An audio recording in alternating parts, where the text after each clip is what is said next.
সূরা কাউসার পড়ে লবণে ফু দিয়েই দেখুন, একেবারে শত্রু 2 মিনিটে ধ্বংস হয়ে যাবে, নিস্তেজ হবে।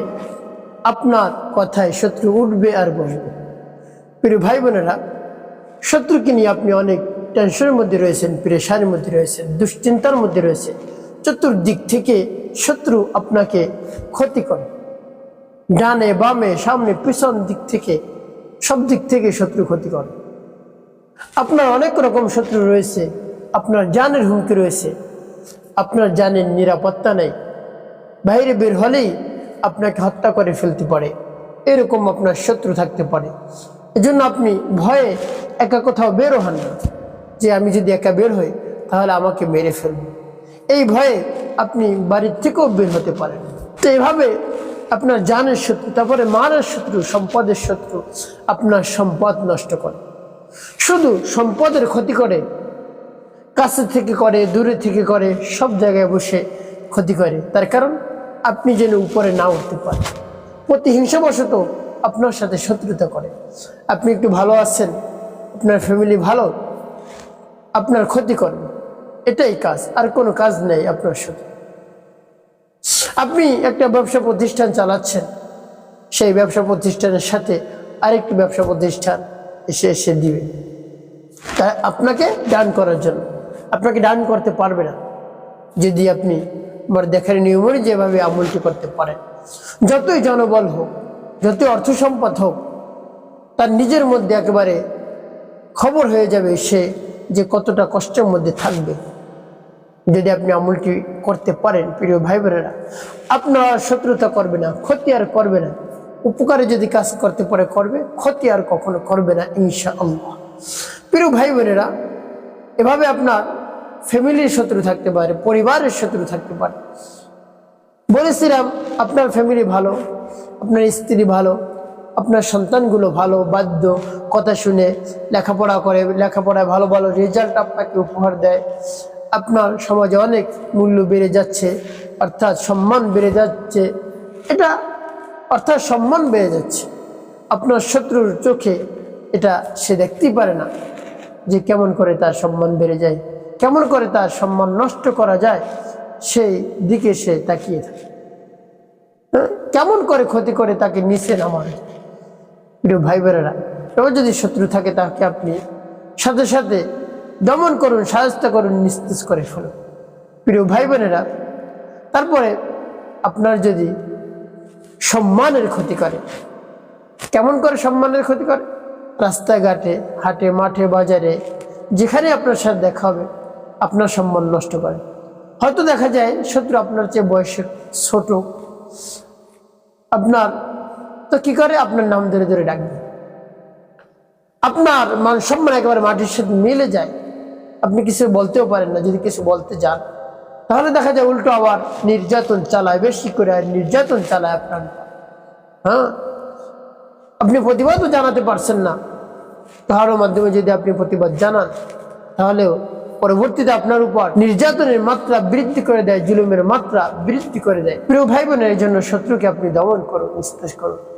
তারপরে আপনার ফ্যামিলির মধ্যে এসে ক্ষতি করে, ফ্যামিলির মধ্যে এসে এমন এমন কথা বলে যাবে, পরবর্তীতে আপনাদের সাথে ঝগড়া হবে, স্বামী স্ত্রীর মধ্যে ঝগড়া শুরু হয়ে যায়, তারপরে মনোমালিন্য হয়, কোনোভাবেই স্ত্রীর কথা শুনে না। তারপর মানে আপনার শত্রু আপনার পরিবারের ক্ষতি করে গিয়েছে, এমন এমন কথা বলে যাবে, তার মগজ ধুলাই করে দিয়ে যাবে, তারপরে তো ঝগড়া সৃষ্টি হয়।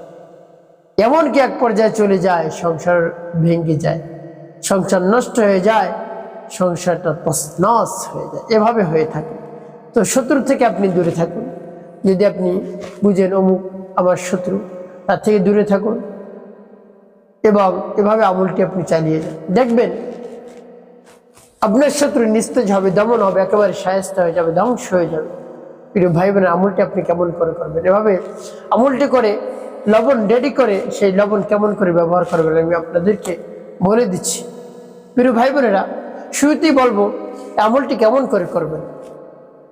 আমলটি করার ক্ষেত্রে সকলের কাছে একটি অনুরোধ থাকবে, সেটি হলো যখন ভিডিওটি দেখবেন না টেনে না কেটে দেখবেন, তাহলে সঠিক নিয়মে আপনি আমলটি করতে পারবেন। অন্যথায় অনেক কমেন্ট করতে হবে আপনাকে, কয়টি ফু দিতে হবে, কিভাবে লবণ ব্যবহার করতে হবে, কোন উদ্দেশ্যের জন্য লবণ, কোন উদ্দেশ্যের জন্য আপনি লবণ ব্যবহার করলে, সব কিছু জিজ্ঞেস করতে হবে কমেন্ট। আপনি যদি শুরু থেকে শেষ পর্যন্ত ভিডিওটি দেখেন তাহলে আশা করি আর কোনো ধরনের আপনার প্রশ্ন থাকবে না ইনশাআল্লাহ। প্রিয় ভাই বোনেরা, যখন আমলটি আপনি করবেন এর পূর্বে আপনার কাছে কোন জিনিস রাখতে হবে? অল্প কিছু লবণ রাখতে হবে, ফ্রেশ লবণ আপনার সামনে রাখবেন। আর শত্রুর নাম, শত্রুর মায়ের নামটা আপনি একটি কাগজের মধ্যে লিখবেন, লিখে আপনার সামনে রাখবেন।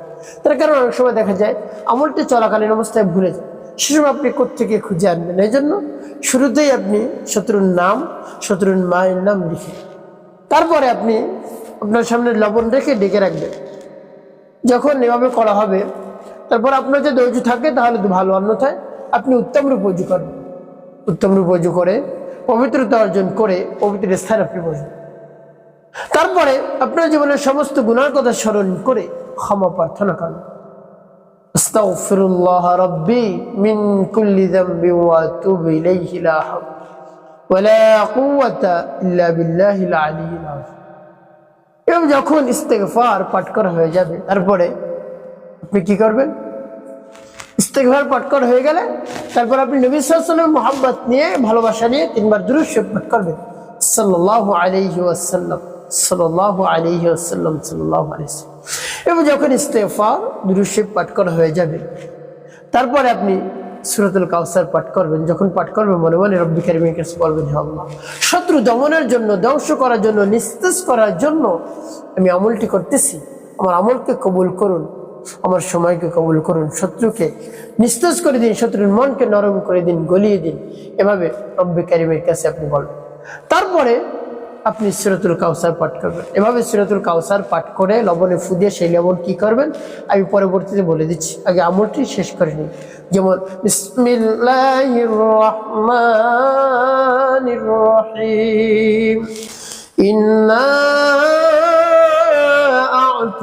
আ'তাইনাকাল কাউসার ফাসাল্লি লিরাব্বিকা ওয়ানহার ইন্না শানিআকা হুয়াল আবতার, ইন্না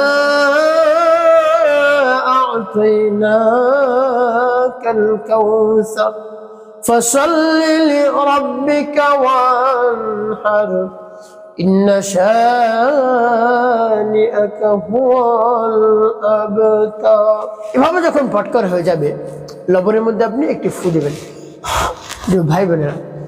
তারপর আপনি আবারও পাঠ করবেন, বিসমিল্লাহির রহমানির রহিম, ইন্না আ'তাইনাকাল কাউসার ফাসাল্লি লিরাব্বিকা ওয়ানহার ইন্না শানিআকা হুয়াল আবতার, ইন্না আ'তাইনাকাল কাউসার ফাসাল্লি লিরাব্বিকা ওয়ানহার ইন্না শানিআকা হুয়াল আবতার। তারপর আপনি মনে দরদ নিয়ে আবার পাঠ করবেন, বিসমিল্লাহির রহমানির রহিম, ইন্না আ'তাইনাকাল কাউসার ফাসাল্লি লিরাব্বিকা ওয়ানহার ইন্না শানিআকা হুয়াল আবতার, ইন্না আ'তাইনাকাল কাউসার ফাসাল্লি লিরাব্বিকা ওয়ানহার ইন্না শানিআকা হুয়াল আবতার। করে সাবার দিবেন। ভাই বোনের কতবার পাঠ করবেন? গুনে গুনে 7 বার আপনি পাঠ করবেন। 7টি ফুল লবণের মধ্যে এবং যখন 7টি ফুল লবণের মধ্যে দেওয়া হয়ে যাবে তারপরে নবীজি সাল্লাল্লাহু আলাইহি ওয়াসাল্লাম মুহাব্বত নিয়ে, ভালোবাসা নিয়ে আপনি 5 বার দুরূদ ইব্রাহিম পাঠ করবেন গুনে গুনে। আল্লাহুম্মা সাল্লি আলা মুহাম্মাদ ওয়া আলা আলি মুহাম্মাদ كما صليت على إبراهيم وعلى آل إبراهيم إنك حميد مجيد اللهم بارك على محمد وعلى آل محمد كما باركت على إبراهيم وعلى آل إبراهيم إنك حميد مجيد اللهم صل على محمد وعلى آل محمد كما صليت على إبراهيم وعلى آل إبراهيم إنك حميد مجيد اللهم بارك على محمد وعلى آل محمد كما باركت على إبراهيم وعلى آل إبراهيم إنك حميد مجيد اللهم صل على محمد وعلى آل محمد كما صليت على إبراهيم وعلى آل إبراهيم إنك حميد مجيد اللهم بارك على محمد وعلى آل محمد كما باركت على إبراهيم وعلى آل إبراهيم إنك حميد مجيد اللهم صل على محمد وعلى آل محمد كما صليت على إبراهيم وعلى آل إبراهيم إنك حميد مجيد اللهم بارك على محمد وعلى آل محمد كما باركت على إبراهيم وعلى آل إبراهيم إنك حميد مجيد اللهم صل على محمد وعلى آل محمد كما صليت على إبراهيم وعلى آل إبراهيم إنك حميد مجيد اللهم بارك على محمد وعلى آل محمد كما باركت على إبراهيم وعلى آل إبراهيم إنك حميد مجيد এবং যখন দুরূদ ইব্রাহিম 5 বার পাঠ করা হয়ে যাবে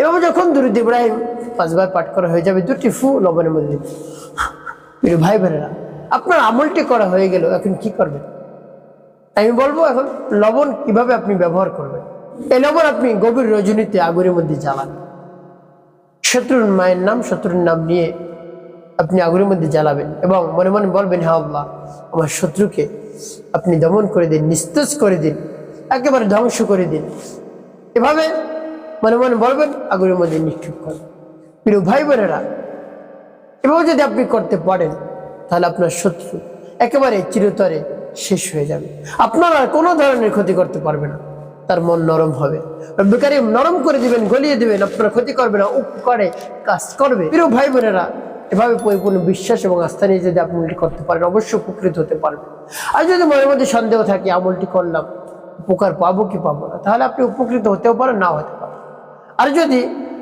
পরিপূর্ণ বিশ্বাস নিয়ে আমলটি আপনি করতে পারেন তাহলে অবশ্যই উপকৃত হতে পারবেন প্রিয় ভাই বোন এভাবে যখন আমলটি করা আপনার শেষ হবে তারপরে সাথে সাথে রব্বুল কারীমের কাছে আপনি হাত উত্তোলন করে দোয়া মোনাজাত করবেন হে আল্লাহ আমি অস্থির হয়ে পড়েছি পেরেশানির মধ্যে পড়ে গেছি আমি কি করব কোনো দিক খুঁজে আমি পাচ্ছি না আমার দুশ্চিন্তা পেরেশানি হতাশা দূর করে দিন আমার শত্রুকে দমন করে দিন নিস্তেজ করে দিন আমি তো অস্থির হয়ে পড়েছি কি করব শত্রুর যন্ত্রণায় আমি কোনোভাবেই আমি সুস্থ থাকতে পারছি সে আমার চতুর্দিক থেকে আমার ক্ষতি করে আমি কোনোভাবে উপরে উঠতে পারছি না আল্লাহ শত্রু মন নরম করে দিন গলিয়ে দিন আমার জন্য ক্ষতি আর না এভাবে রব্বুল কারীমের কাছে আপনি বলবেন দেখবেন আপনার শত্রু অবশ্যই ধ্বংস হবে একটি কথা মনে রাখতে হবে 5 ওয়াক্ত নামাজ আপনাকে আদায় করতে হবে মানুষের কল্যাণে খিদমতে আপনাকে কাজ করতে হবে তাহলে আপনার জীবন হবে সুখময় এবং শান্তিপূর্ণ ইনশাআল্লাহ